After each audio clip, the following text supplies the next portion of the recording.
they tell to the children the same, that our main enemy is. It sounds ridiculous for me, and I'm totally sure that war is impossible.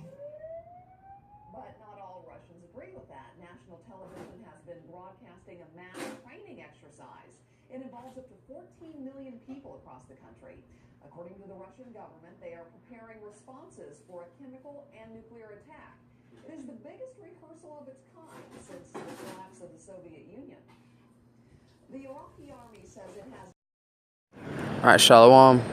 Giving all praises and glory to Yahweh, Ba'ashem Yahushai, double honor to the elder apostles of Great Millstone, and salutations to you sincere laborers out there pushing this truth in all sincerity and faith and honesty.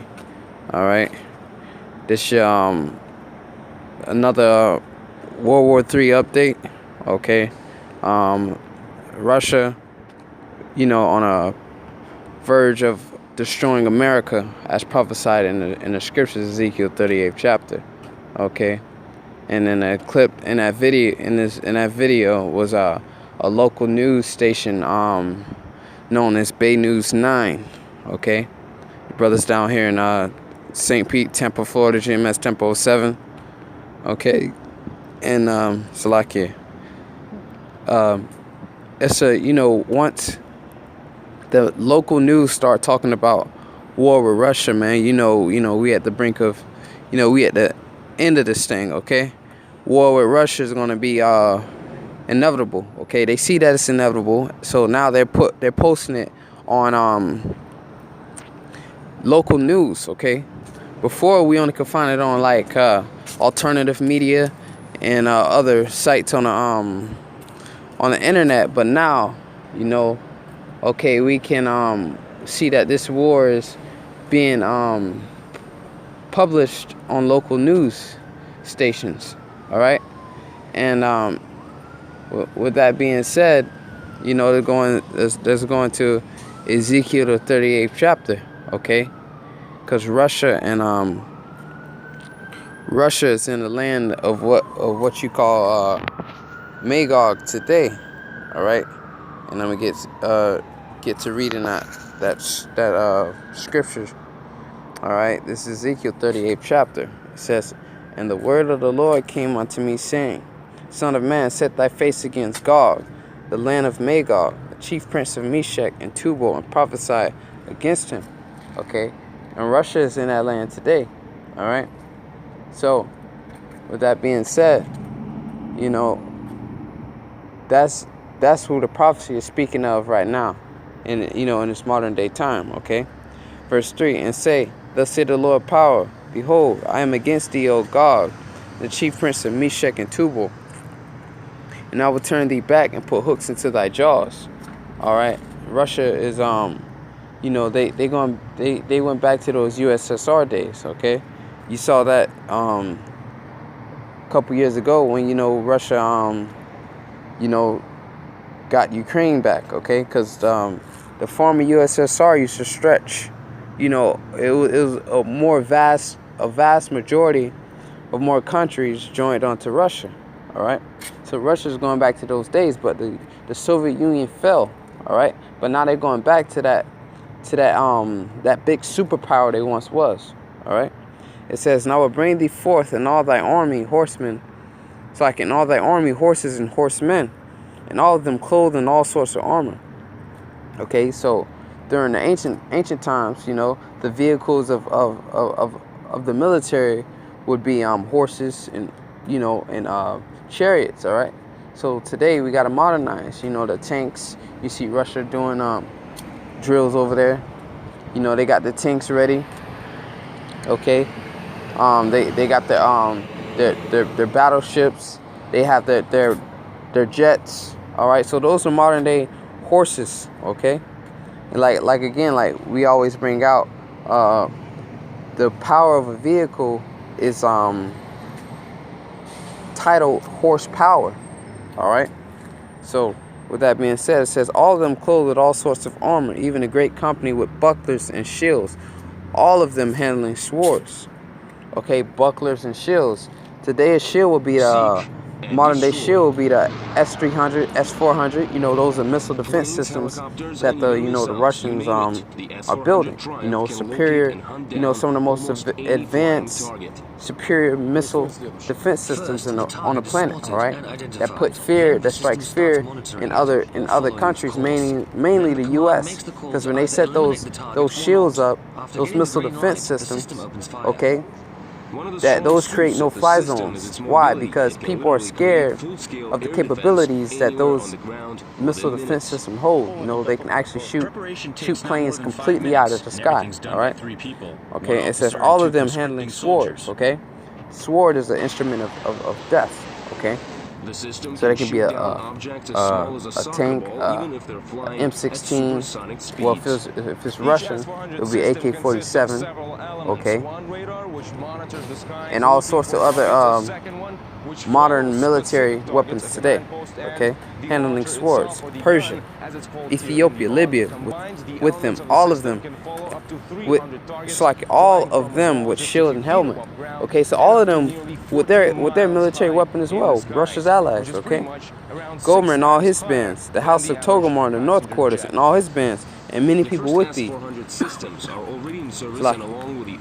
Like I said, Gomar and all his bands, House of Togomar in North Quarters and all his bands, and many people with thee. Okay, remember, Russia, the former Russian USSR, the former Soviet Union, had way more what's the word I'm looking for, provinces attached to it. You know, it was many provinces in one, but it was all one superpower, so to say. So that's what that's talking about. Okay, it says, "Be thou prepared and prepare for thyself, thou and all thy company that are assembled unto thee, and be thou a guard unto them." Okay, so you know, the former USSR, the former Soviet Union is preparing to destroy this place known as, aka America, but in the scriptures, Babylon. All right, and that's according to prophecy. Okay. So with that being said, man, you know, those war drums are beating. Okay, and you know, this update of Armageddon. Okay, this is the update. And I'm gonna get Isaiah the 13th chapter in the first verse. Okay, it says, "The burden of Babylon, which Isaiah son of Amos did see." So this is a burden unto America. All right. This is a burden. Russia preparing the way it is, that's a burden unto Babylon. All right. "Lift thee up a banner upon the high mountain, exalt the voice unto them, shake the hand, that they may go into the gates of the nobles." Okay, and that's what we do. We lifting up a banner. We're doing the same thing Isaiah once did. Okay, and Isaiah's back here today. Okay, you're lifting up your banner. That banner is like a standard. That banner is the scriptures. Okay. The scriptures is a standard, something that should be held high, okay, something that should be an authority, but in America, we know that's not an authority down here, okay? It says, "I have commanded my sanctified ones. I have also called my mighty ones for mine anger, even them that rejoice in my highness. The noise of the multitude in the mountains like as a great people, a tumultuous noise of the kingdoms of nations gathered together." And that's what's happening in World War III, Armageddon. The kingdoms and nations are being gathered together to the valley of Jehoshaphat, okay? Yahweh Shaphat, the valley of decision, the Most High's judgment, okay? "The Lord of hosts mustered the host of the battle. They come from a far country, from the end of heaven, even the Lord and his weapons of his indignation to destroy the whole land," okay? And ultimately, World War III is going to start infantry wars. You know, it's going to be infantry. You know, you're going to have ground troops. You know, then it's going to progress to drones and airstrikes. But then ultimately, it's going to progress to a nuclear holocaust, okay? "Therefore shall all hands be faint, and every man's heart shall melt." All right? So people's going to melt, okay? The scripture said, "Elements shall melt with fervent heat." You know, they're going to be faint in that day, okay? Because they're going to be scared, okay? They know they're just minutes away from death when they see those missiles being propelled from one end of the world to another, you know, to destroy and to consume everything in its path, okay? It says, "And they shall be afraid, pangs and sorrows shall take hold of them. They shall be in pain as a woman that travaileth." All right? They shall be amazed one at another. Their faces shall be as flames, because they're going to be looking at each other like, is this really happening? Is this, is this real? Is this real, man? Because the scripture say the pride of thy heart hath deceived thee. They think America can't be touched, The scripture say, oh, virgin daughter of Babylon. But hey, no more aversion anymore when when those missiles hit it, okay? Verse 9, behold, the day of the Lord cometh, cruel, both with wrath and fierce anger, to lay the land desolate, and he shall destroy the sinners out of it. And that's the main purpose, okay? The missiles are here to cleanse the wickedness and the filth out of the world, okay? That America has, issued out amongst all the nations. So that's what the missiles are a cleansing agent, all right? And that's what we look for. The scripture say we look for a new heaven and a new earth, okay? We look for righteousness to be declared upon, upon high mountains, man, all right? Okay, so that the scriptures say, man, that the Most High will put someone on the heathen that they have never heard of. All right. With thee, he said, with thee will I pour out my full indignation. All right. So he's gonna give it all he got. He's gonna really show people the fear. He's gonna install that fear back into the nations again. All right.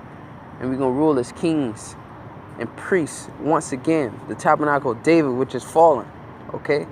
The mighty men, the men that strive for righteousness, and condemn wickedness, okay? The men that's out there setting up that banner, all right? Declaring the laws and statutes, commandments throughout the four winds of the earth, man. Day and night, all right? So with that being said, man, I'm going to close out. I'm going to give all praise and glory to Yahweh Shemi Al-Shai. That one said, Elder Apostles, great millstone, salutations to you sincere laborers out there, pushing this truth in all sincerity and faith and honesty. Shalom.